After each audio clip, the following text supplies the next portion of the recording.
Hello everyone, welcome back to Bharat Gowda classes. So ನಾವು last class ಅಲ್ಲಿ nouns ಅನ್ನ ನಾವು ಏನ್ ಮಾಡ್ತಾ ಇದ್ವಿ, ನೌನ್ಸ್ ಅನ್ನ ಟೈಪ್ಸ್ ಆಫ್ ನೌನ್ಸ್ ಇವೆಲ್ಲ ನಾವು ಡಿಸ್ಕಸ್ ಮಾಡಿದ್ವಿ.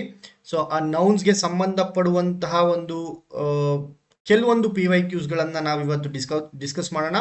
ಸೊ PYQs ನೌನ್ಸ್ ಟಾಪಿಕ್ ಅಲ್ಲಿ ಬಂದಿರುವಂತಹ PYQs ಇದು ಎಸ್ಪೆಷಲಿ. ಸೊ ನೌನ್ಸ್ ಟಾಪಿಕ್ ನಲ್ಲಿ ಬಂದಿರುವಂತಹ PYQ ಗಳನ್ನ ನಾವು ಡಿಸ್ಕಸ್ ಮಾಡೋಣ. ಫಸ್ಟ್ ಕ್ವೆಶನ್ ನೋಡಿ, identify the segment that contains a grammatical error. So ಇಲ್ಲಿ ಎರರ್ ಅನ್ನ ಕಂಡುಹಿಡಿಬೇಕು ನಾವು. ಸೊ ಮೊದಲನೇದಾಗಿ ವಾಕ್ಯವನ್ನ ನೋಡೋಣ, ಎಲ್ಲಿ ತಪ್ಪಿದೆ ಅಂತ ಕಂಡುಹಿಡಿಯೋಣ. The manager gave her some excellent advices regarding her career, but she refuse to carry all her luggages to the new city. So ಇಲ್ಲಿ ಈ ಒಂದು ಪ್ರಶ್ನೆ ನೀವು ನೋಡಿದ್ರೆ SSC CGL ಅಲ್ಲಿ ಕೇಳಿದ್ರು, KPSC FD ಅಲ್ಲಿ ಕೇಳಿದ್ರು, CDS ಅಲ್ಲಿ ಕೇಳಿದ್ರು, UPSC ಅಲ್ಲಿ CDS ಅಲ್ಲಿ ಬಂದಂತಹ ಪ್ರಶ್ನೆ ಇದು.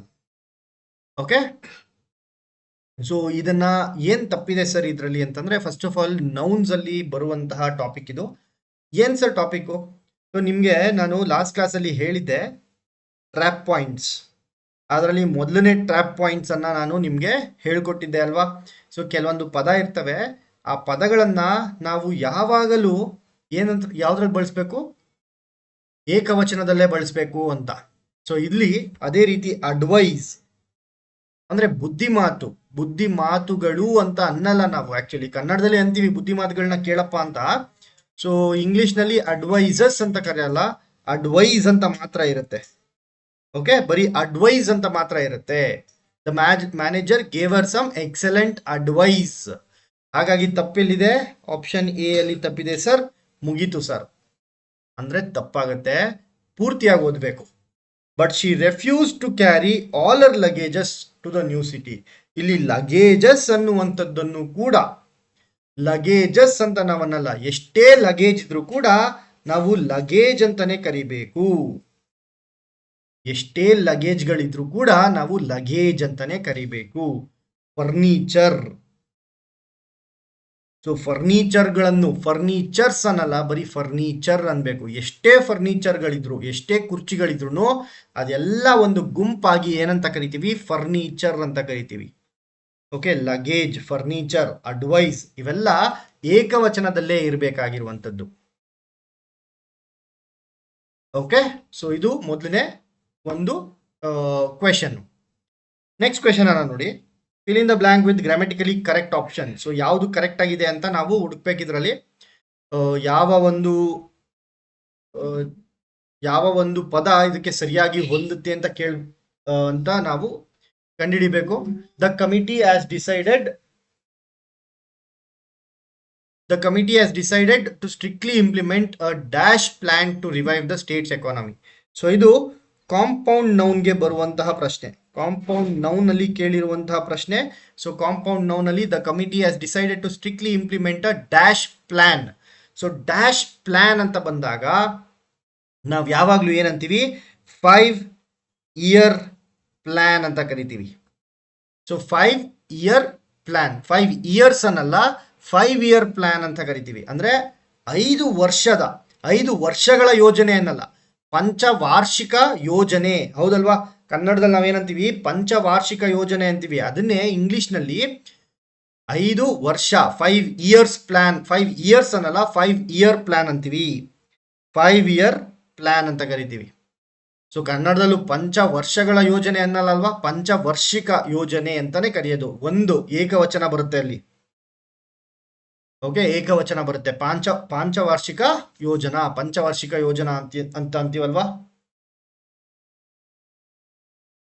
Just a second.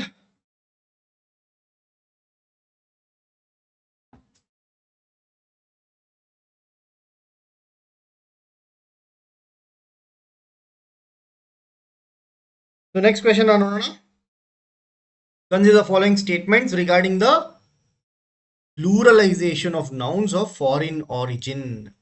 ಸೊ ಇಲ್ಲಿ ಏಕವಚನ ಮತ್ತು ಬಹುವಚನದಲ್ಲಿ ಕೇಳಿರುವಂತಹ ಪ್ರಶ್ನೆ ಇದು. ಏಕವಚನ ಮತ್ತು ಬಹುವಚನದಲ್ಲಿ ಕೇಳಿರುವಂತಹ ಪ್ರಶ್ನೆ.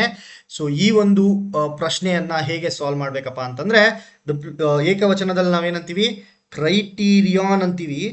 ಸೊ ಇಲ್ಲಿ ಕ್ರೈಟೀರಿಯನ್ ಏಕವಚನ, ಕ್ರೈಟೀರಿಯಾ ಅನ್ನುವಂಥದ್ದು ಬಹುವಚನ, ಪ್ಲೂರಲ್ ಫಾರ್ಮು. ಕ್ರೈಟೀರಿಯಾಸ್ ಅನ್ನಲ್ಲ.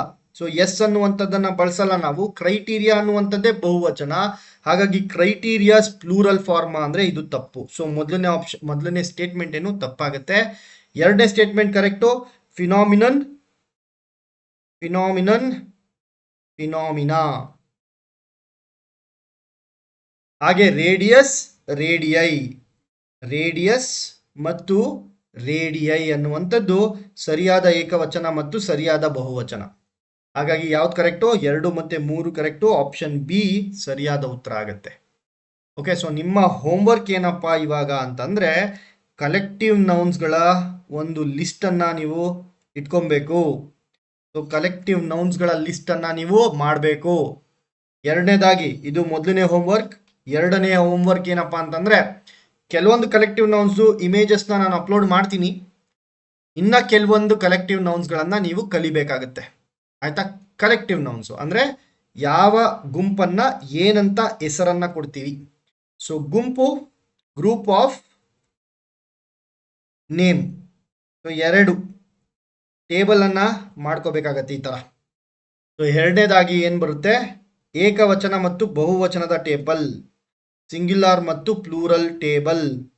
ಸೊ ಸಿಂಗ್ಯುಲರ್ ಏಕವಚನ, ಬಹುವಚನ ಅಂತಂದ್ರೆ plural, singular.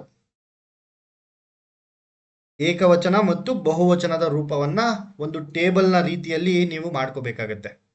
Okay, so 2 homework ನಿಮ್ಗೆ. ಲಿಸ್ಟ್ ಮಾಡ್ಬೇಕಿದನ್ನ. ನೆಕ್ಸ್ಟ್ ಕ್ವೆಶನ್ ನೋಡಿ. Dash is the correct compound noun in the plural form. So plural form ಅಲ್ಲಿ ಯಾವುದು ಸರಿಯಾದ ಉತ್ತರ ಅಂತ ಹೇಳ್ತಾ ಇದ್ದಾರೆ. ಯಾವ ನೌನ್ ಇಲ್ಲ, ಕಾಂಪೌಂಡ್ ನೌನ್ ಇಂದ ಬಂದಿರುವಂತಹ ಪ್ರಶ್ನೆ. ಯಾವ್ದ್ರಲ್ಲಿ? MPSC, Maharashtra public service commission ಮಾಡಿರುವಂತಹ ಪ್ರಶ್ನೆ, ಕೊಟ್ಟಿದ್ದಂತಹ ಪ್ರಶ್ನೆ.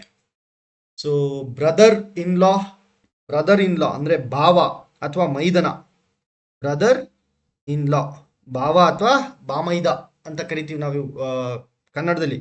So brother in law. So ಇದು ಏಕವಚನ ಆಯ್ತು. ಇದರ ಬಹುವಚನದ ರೂಪ ಏನಾಗುತ್ತೆ? ಬ್ರದರ್ಸ್ ಇನ್ ಲಾ ಅನ್ನುವಂಥದ್ದು ಸರಿಯಾಗುತ್ತೆ.